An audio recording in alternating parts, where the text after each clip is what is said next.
आदरणीय सभापति जी, कोरोना के दौरान किस प्रकार की वैश्विक परिस्थितियां बनी, कोई किसी की मदद कर सके ये असंभव हो गया। एक देश दूसरे देश को मदद न कर सके, एक राज्य दूसरे राज्य को मदद न कर सके, यहां तक कि परिवार का एक सदस्य दूसरे परिवार की सदस्य की मदद न कर सके, वैसा माहौल कोरोना के कारण पैदा हुआ। भारत के लिए तो दुनिया ने बहुत आशंकाएं जताई थी। विश्व बहुत चिंतित था कि अगर कोरोना की इस महामारी में अगर भारत अपने आप को संभाल नहीं पाया तो न सिर्फ भारत लेकिन पूरी मानवजात के लिए कितना बड़ा संकट आ जाएगा, ये आशंकाएं सबने जताई। करोड़ों लोग फंस जाएंगे, लाखों लोग मर जाएंगे। हमारे यहां भी डराने के लिए भरपूर बातें भी हुई। अरे ये क्यों हुआ, ये मेरा सवाल नहीं है, क्योंकि एक अननोन एनिमी क्या कर सकता है किसी को अंदाज नहीं था। हर एक ने अपने अपने तरीके से आकलन किया था, लेकिन भारत ने अपने देश के नागरिकों की रक्षा करने के लिए एक अननोन एनिमी से, और जिसकी कोई पूर्व परंपरा नहीं थी कि ऐसी चीज को ऐसे डील किया जा सकता है, इसके लिए ये प्रोटोकॉल हो सकता, कुछ पता नहीं था। एक नए तरीके से, नए सोच के साथ हर किसी को चलना था।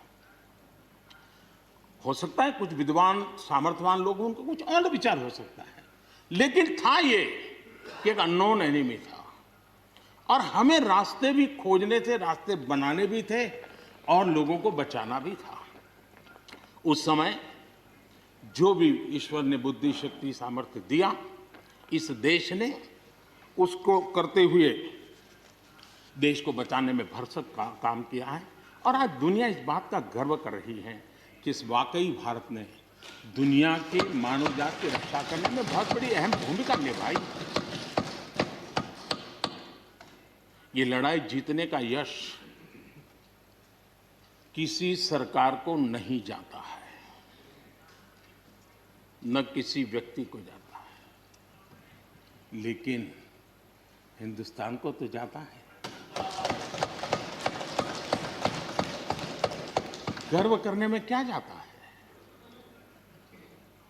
विश्व के सामने आत्मविश्वास के साथ बोलने में क्या जाता है?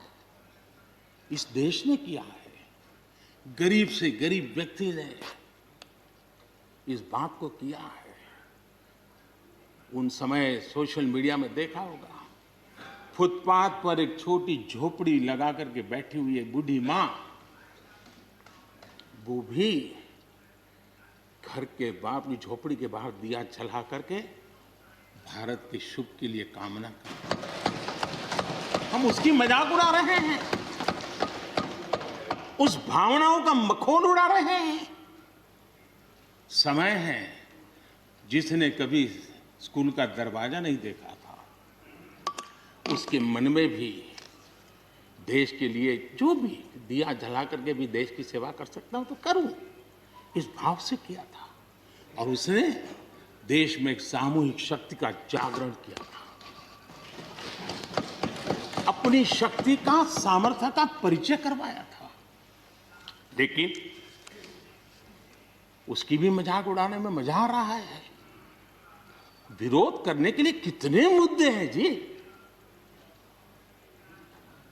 और करना भी चाहिए, लेकिन ऐसी बातों में न उलझे जो देश के मनोबल को तोड़ते हैं, जो देश के सामर्थ्य को नीचा आंकते हैं। इससे कभी लाभ नहीं होता है।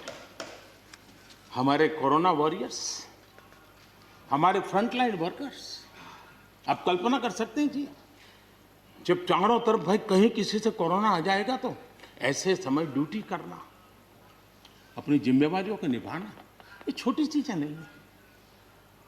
इसका गर्व करना चाहिए, उनका आदर करना चाहिए। और इन सब के प्रयासों का परिणाम है कि देश ने आज ये करके दिखाया।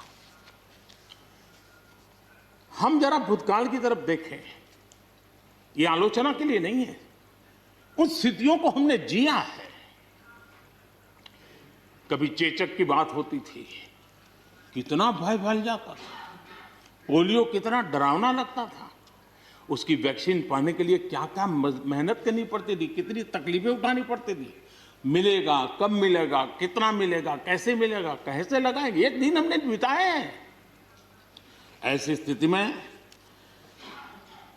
उन दिनों को अगर याद करें तो पता चलेगा कि आज जिनको थर्ड वर्ल्ड कंट्रीज में गिना जाता है, वो देश मानव जात के कल्याण के लिए वैक्सीन लेकर के आ जाए। इतने कम समय में मिशन मोड में हमारे वैज्ञानिक भी जुटे रहे। ये मानव जात के इतिहास में भारत के योगदान एक गौरवपूर्ण गाथा है। इसका हम गौरव करें और उसी में से एक नए आत्मविश्वास की प्रेरणा भी जगती है।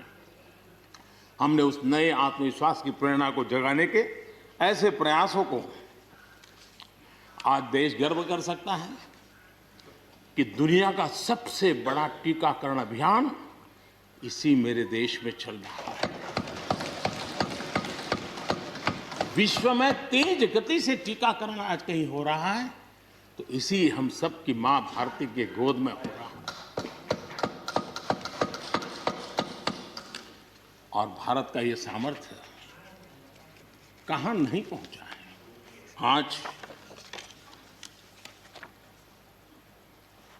कोरोना ने भारत को दुनिया के साथ रिश्तों में एक नई ताकत दी है।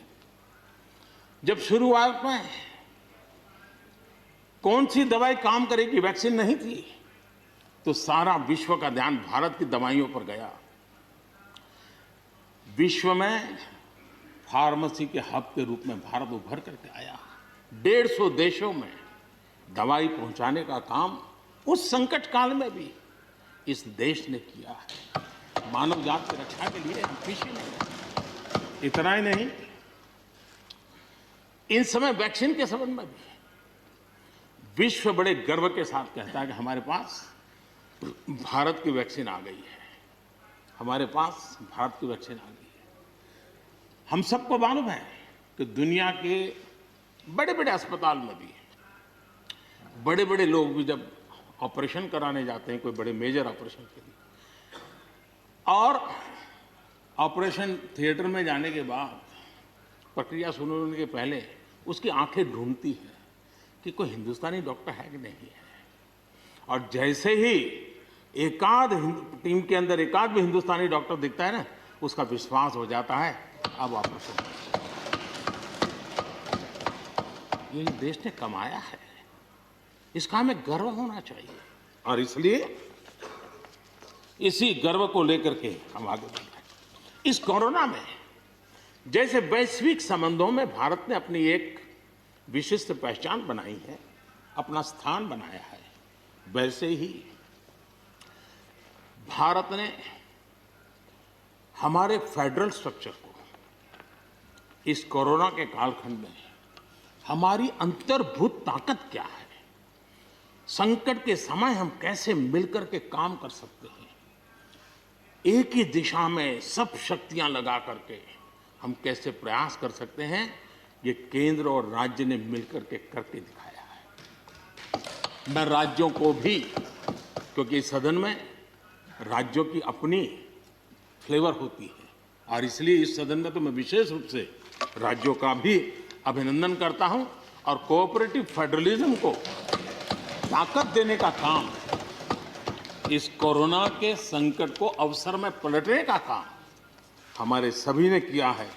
इसलिए सब कोई अभिनंदन के अधिकारी हैं।